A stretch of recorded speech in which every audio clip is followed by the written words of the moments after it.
Paper 1, question 7. This question is about functions and graphs, so let's draw a graph. Now, function f we're going to call, it's prompting us to be f1 of x, but we can go back and change that. I can change it so it says f of x, and I can type in e to the power of x, so just pressing e to the power of x, and then pressing enter, I get that there. Now, they're wanting us to write down the function that's the inverse of that. Well, I can graph the inverse of that and then check any answer I think it may be just by going up to empty space, pressing Control menu to pull up a text box, and I'll type x equals f of y. That command there, when I drag it to the x-axis, will give me a graph of what the inverse function will look like. So I have the original function, and I have its inverse here. Now, this doesn't tell me what it is, but it can let me check if what I think it is correct. So because that's e to the power of x, I'm thinking it's the natural log of e. So if I just press the tab key, I can type into f1 what I think the inverse function is, and I think therefore that's the natural log of e. So I'll press Control e to the x to get natural log of x, and this should give me a graph that's superimposed on top of that graph which we just had. There it is. Alright, so we have the answer verified that the inverse function of e to the x is log of x. Okay, part B wants us to find f of g of x. Now what we might want to do is just take a step back and define these functions in a calculator page. That might give us a bit of breathing space.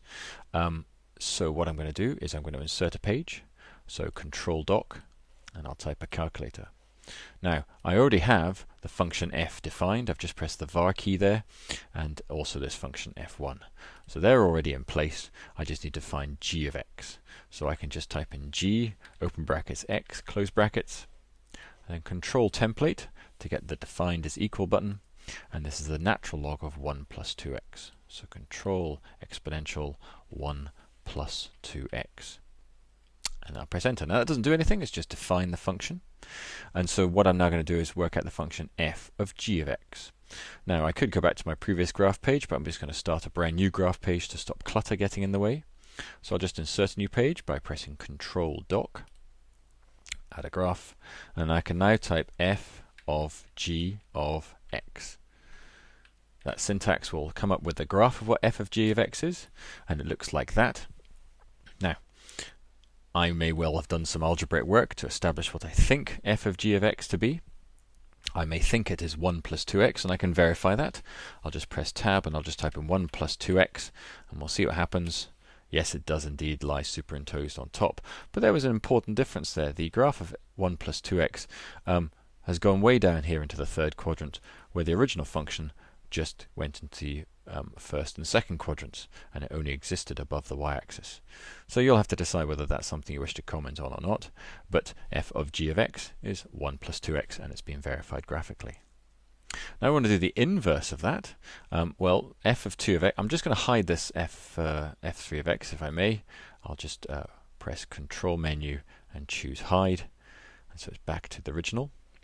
And to get the inverse of this function, which is currently stored in f of f2, I'll press Control menu, pull up a text box, and I'll write x equals f2 of y, and then drag that to the x-axis, and I get the graph of the inverse function. And again, I have to think about what I think that looks like. I can try a few things. It looks as if it's cutting at -0.5 and has got a gradient of possibly a half. So why don't we just try -0.5? So I'll just type in negative. To get a fraction, Control divide. So -0.5. And I'm going to do plus a half x. So plus Control divide to get another 1/2. And then move off and do an x. And if this is the correct, it'll sit on top of the other graph. Lo and behold, it is. So you have a nice way of verifying what you're thinking is what's right. You'll still have to do some algebraic working on the page to get it, but you have a nice verification tool. We're done.